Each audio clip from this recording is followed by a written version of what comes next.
இன்றைக்கி குக்கரில் காளான் பிரியாணி எப்படி பண்ணலான்னு பார்க்கலாமா? ஃபஸ்ட்டு பேன் நல்லா ஹீட் ஆனதுக்கப்புறமா எண்ணெய் ஊற்றிக்கோங்க. எண்ணெய் சூடானதுக்கப்புறமா 2 கிராம்பு, ஒரு ஸ்டாரு, ஒரு பிரியாணி இலை, ஒரு ஏலக்காய், கொஞ்சமாக பெருஞ்சீரகம் போட்டுக்கலாம். இஞ்சி பூண்டு நச்சு போட்டுக்கோங்க.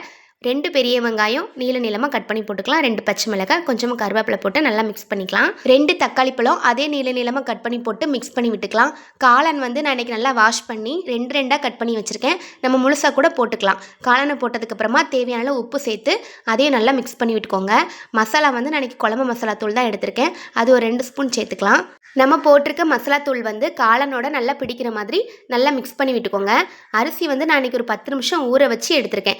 ஊற வச்ச அரிசியை கொஞ்சம் கொஞ்சமாக குக்கரில் சேர்த்து அதையுமே நல்லா மிக்ஸ் பண்ணி விட்டுக்கோங்க. அரிசி வந்து நான் இந்த சின்ன உலக்குக்கு 2 உலக்கு அரிசி எடுத்தேன். அதனால் 4 உலக்கு தண்ணி ஊற்றிருக்கேன். அதே மாதிரி நீங்கள் எந்த மெஷர்மெண்ட்டில் எடுக்கீங்களோ 1க்கு 2 அப்படி கால்குலேட் பண்ணி தண்ணி ஊற்றிக்கோங்க. குக்கரை வந்து கரெக்டாக க்ளோஸ் பண்ணிவிட்டு ஒரு 3 விசில் விட்டு இறக்குனீங்கன்னா சூப்பரான காளான் பிரியாணி ரெடி ஆயிரும். ரைஸும் காளானும் அவ்வளோ சூப்பராக வெந்து வந்துருந்துச்சு. இதுக்கு சைட் டிஷ்ஷே தேவை கிடையாது. அந்த காளானை வச்சே சாப்பிட்டு போயிடலாம்.